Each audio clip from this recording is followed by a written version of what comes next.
What up, world? It's the world famous Pain Ass, and we're here at the 20th anniversary pop-up shop for Reasonable Doubt. I happen to be the voice of Reasonable Doubt, so we're gonna start this off right. Okay, I'm reloaded. You motherfuckers think you big time? Fucking with Jay-Z, you gonna die big time. Here can the pain.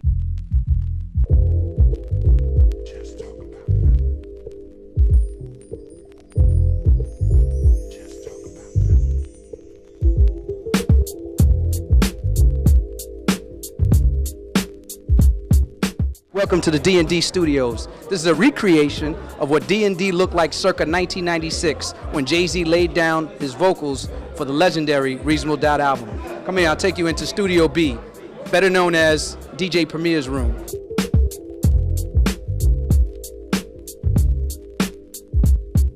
If you can see, the console is all replica, looks exactly the same that it looked like in Studio B. Now, nowadays, people lay things down and it's all digital.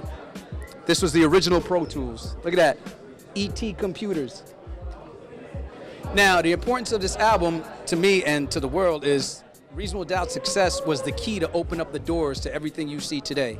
That goes for anything Jay-Z related, which is more than just music, sports, entertainment. It all stems from Reasonable Doubt.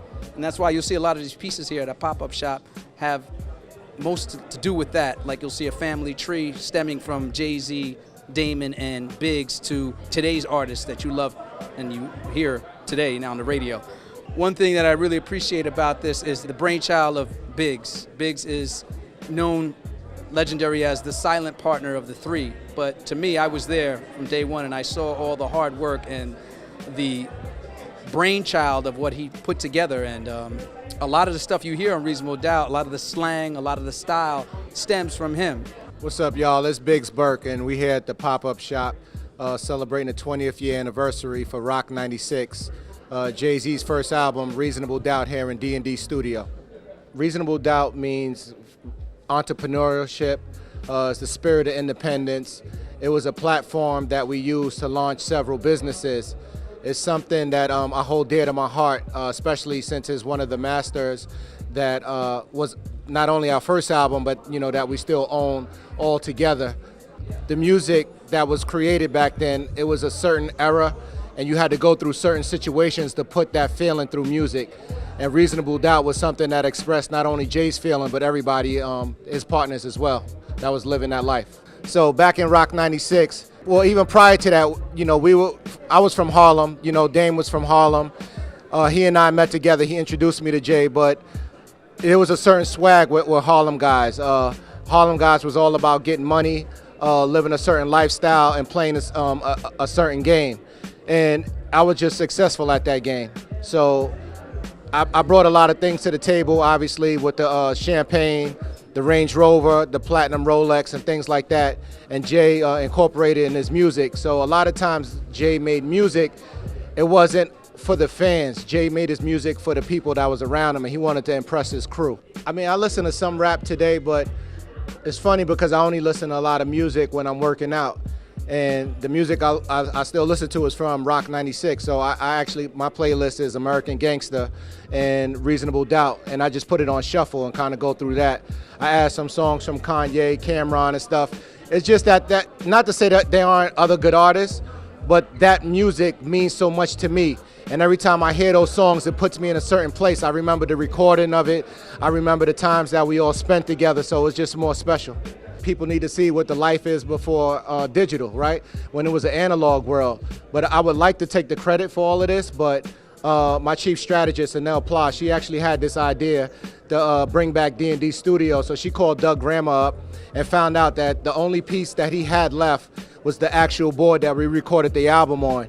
And she also reached out and was able to get the original graffiti artist that did all the graffiti in D&D, and he came and did the mural in here as well. Even down to the vending machine that sold Philly blunts and bamboo paper, we even got that as well. So Rock 96 is moving forward, and the things that we did before in the past, we always push the envelope. We were the first to have a clothing business, right? We were the first to have a social network, right, with Block Savvy. The first to have a spirits company with Armadale. The first to have a sporting agency with Rock Sports. The first to have an MP3 player. So to last 20 years is unheard of, right? So we talk about Jay still being relevant today, but Rock 96 is still being relevant because now we're doing collabs with people that have the same spirit of independence, the same drive, you know, and the same coolness. So when they told me about, you know, this scarf company and what he was doing, especially with technology kind of into it, we thought it was something that pushed the envelope, so we wanted to get with somebody that we felt that was just as cool as us. This whole installation was powered by Fancy, and my boy Nate that works with Fancy and a good friend Joe Einhorn who owns Fancy, they have relationships with some of the brands that actually sell on their site. So they had reached out to some people and we turned a lot of guys down, but we thought this was something that we should do. It made sense for us. Well, it's something else that's important that we're doing with Rock 96.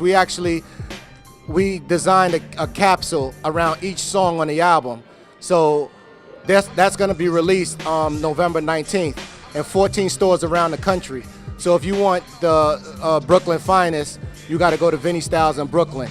If you want the feeling it, you gotta go to Concepts. If you want politics, you gotta go to Politics. So we're gonna do something that's real special that's gonna go all around the country. And then we're gonna take that and then even elevate it another level with this collab that we're doing with Made Worn. Made Worn. It's this company, and that's gonna be going in the top 300 stores around the world.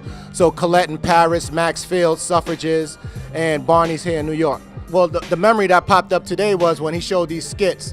So a lot of times that we went in the studio, the way all those skits came on the album, we would just go in the booth and just kind of snap on each other and just laugh and keep whatever we thought was the funniest thing. And when he showed us all these skits that he had, those memories came back, how we used to just have fun with each other. So there's a lot of stuff that I got to listen to that I didn't even make the album that I don't remember that happened 20 years ago. Well, for me, it's an honor to be here and be associated with Reasonable Doubt and the entire crew that pretty much represents hip-hop from New York back in the day. Reasonable Doubt Entrepreneurship. It's a Bible for people that are out there working hard, grinding. You're able to listen to Reasonable Doubt over and over again. Like Big said, been listening to it for 20 years, you know, and it's inspirational every single day, over and over again. And it's something that people that work really hard really resemble. I find myself within Reasonable Doubt, and it's an absolute honor to be here and share this moment and make history right now.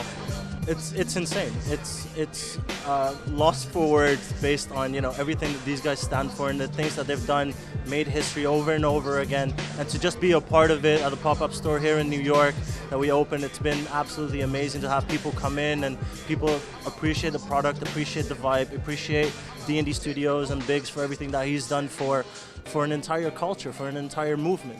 Okay, all right, big man, huh? You want to be on the low, huh? Whether you need a scarf then, huh? Because it's a real issue. Now, I'm going to give you the rules of staying on the low, because in this game, when you play in this game, people are going to try to come at you, especially when you got money, especially when you got fame. So what you do is you put on the scarf.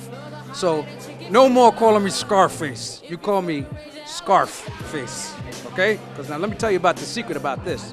You put this on, it look crazy, right? Look like, yo, what the hell are you doing? But when you put the flash on, nobody can see you. You disappear. Now, how sick is that? The brand itself, I started 8 years ago working on it. Lived under a rock pretty much to make it work. Released it 9 months ago, and ever since that, you know, it's been an absolute pleasure, and people like Biggs reach out, and you know, here we are, and fancy.com that helps us and put something like this together. I mean, I'm blown away, and I'm very grateful for everything that everyone's done for me so far. Absolutely. Yeah, I mean, everything we do is try to bring a lifestyle and a movement to it. So even like with my 4th of November, my new brand that did, is doing over 5 million in 5 months, you know, to have a denim brand that everybody's gravitating towards. Just the reason why is when people drop things, a lot of times it's a clothing line and then there's nothing attached. You know, we got history, so it's a lifestyle and a movement that we bring with everything. We give everything that we do, we try to bring and give a little experience. It was actually an address in Ecuador where we acquired this company from a designer and his sister, and their parents met on a street called 4th of November. So we called it 4th of November to kind of pay homage to that love story, and it just so happens I'm getting married on November 4th, so the love story continues. I compare Biggs to, if you're familiar with Run DMC, when Run DMC first started getting managed by Russell Simmons, who was Reverend Run's brother, they were looking for a style to go with, and Russell always said, why don't you dress and act like Jam Master Jay? Act like Jay. And DMC and Run started going with that, and that's what you saw with the style, with the Kango hats and the Adidas jumpsuits and all that. And what they were saying, they were following Jam Master Jay. Out of these three, Biggs, Damon, and Jay, Z that is, Biggs was sort of that Jam Master Jay character. They dressed like Biggs, they acted like Biggs. A lot of the slang they spoke was Biggs terminology. So, you know, Biggs is definitely somebody that maybe history was known as a silent partner, but he was much more than that. He was much more important to the whole scheme of things, and that's why I'm very proud of what he's putting together here. And we're taking it to the next level with these pop-up shops. Not just going to be New York, take this worldwide, city to city coming through. So, you know, if you in town and you're waiting for this, we're coming at you, because this is very important. This is exactly what D&D was. D&D wasn't just Jay-Z. Illmatic was recorded there. Ready to Die was recorded there. Reasonable Doubt, the trifecta of the greatest albums of all times were recorded here, similar to this situation right here in this room. What's up, y'all? This Biggs, and I am Revolt. Okay, enough of this television crap, okay? This is the world famous pain in the ass, and you checking out Revolt, the only TV that counts. You see the plaques on the wall, you know what's up.